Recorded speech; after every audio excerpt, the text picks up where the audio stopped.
की राजधानी भोपाल में इस समय कांग्रेस पार्टी अपना वर्चस्व बनाने के लिए और सत्ता में आने के लिए प्रयास कर रही है। इसी के चलते पूरे प्रदेश में जिला अध्यक्ष नियुक्त किए जा रहे हैं। इसी के चलते राजधानी भोपाल के कांग्रेस के वरिष्ठ अनिल मार्टिन को मसीह समाज द्वारा अध्यक्ष नियुक्त किया गया है। अनिल मार्टिन ने बताया कि कांग्रेस पार्टी माननीय राहुल गांधी, सोनिया गांधी, दिग्विजय सिंह, कमलनाथ जी का मैं आभार व्यक्त करता हूं, जिन्होंने मुझे इस प्रकार का दायित्व दिया है। मुझे कांग्रेस पार्टी पर गर्व है कि मुझे मसीह समाज को आगे बढ़ाने के लिए यह दायित्व दिया गया है। मैं पूर्ण निष्ठा से अपने कर्तव्य का पालन करूंगा। जिस प्रकार से आज मसीह समाज यदि समाज के हित में कार्य करता है तो उसे धर्मांतरण का रूप दिया जाता है, मगर यह सत्य नहीं है। यीशु ने कहा कि तू काम कर और समाज को आगे बढ़ा। हम सब मिलकर इस समाज और भारत देश का नाम रोशन करेंगे। एक मैं कामना करता हूं, कांग्रेस पार्टी ने मुझ पर भरोसा ही नहीं, यकीन भी किया है कि मैं कांग्रेस पार्टी का सच्चा सिपाही हूं। जिस प्रकार से हम कार्य कर रहे हैं शिक्षा, स्वास्थ्य और बच्चों के हित के लिए, हम आगे भी कांग्रेस को कंधा मजबूत करेंगे। मैं धन्यवाद देता हूं कांग्रेस पार्टी को, जिसने मुझे आज समाज के हित के लिए अध्यक्ष बनाया है। मैं कांग्रेस के राहुल गांधी, सोनिया गांधी, कमलनाथ जी, दिग्विजय सिंह जी का आभार करता हूं, जिन्होंने मुझ पर भरोसा जताया कि अपने समाज और सभी धर्म को आगे लेकर चलूं।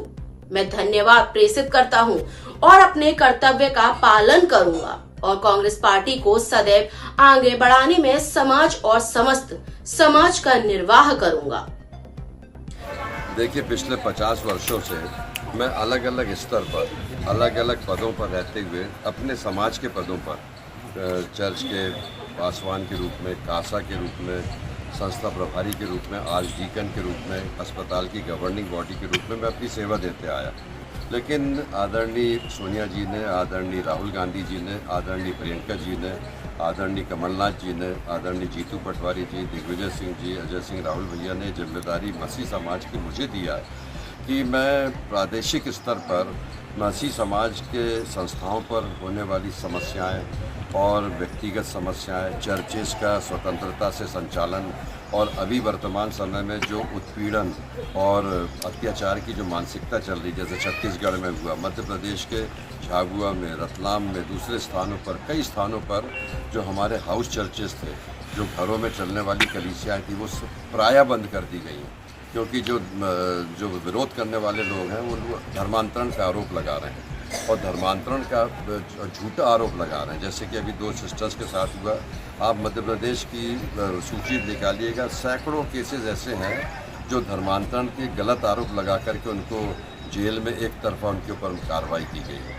तो मेरे ऊपर में संवैधानिक अधिकार दे करके अल्पसंख्यक लोगों को, विशेष रीति से मसीह समाज को वो दिशा देने के लिए मुझे जिम्मेदारी दी गई और मैं कोशिश कर रहा हूँ कि प्रादेशिक स्तर पर, जिला स्तर पर, ग्रामीण स्तर पर, मोहल्ले स्तर पर मैं मसीह लोगों को जिम्मेदारियां दूंगा कि इन समस्याओं का डटकर सामना करें, अपने अधिकार का जो संविधान में हमें मिला उसका पूरी रीति से उपयोग करें। साथ ही हमारी संस्थाओं को अंग्रेज़ों के समय से 150-200 सालों से ज़मीनें मिली गई शिक्षा के लिए, चिकित्सा के लिए, अलग अलग स्थानों के लिए। हम उन ज़मीनों को डेवलप करके अगर किसी प्रकार से उसमें मसीह समाज के लिए कोई काम करना चाहते हैं तो हमको अनुमति नहीं देते, हमारी ज़मीनें वापस ले रहे हैं, लीज़ रिन्यू नहीं कर रहे हैं, हमारे ऊपर में गलत आरोप लगा रहे हैं कि आप दुकान बना रहे हैं, आप कमर्शियल बना रहे हैं। अरे आप मंदिर देख लीजिए, मस्जिद देख लीजिए, गुरुद्वारे देख लीजिए, जैसे उनके आसपास की जो भूमि है वो कॉमर्शियल लैंड कैसे कन्वर्ट हो गई, वो कैसे दुकानें चला रहे हैं, वो कैसे अपने संस्थाओं को चला रहे हैं, उससे उनको, उनके समाज को लाभ मिल रहा है। हम करने जाते हैं तो हमारे ऊपर में हमको करने नहीं दिया जा रहा।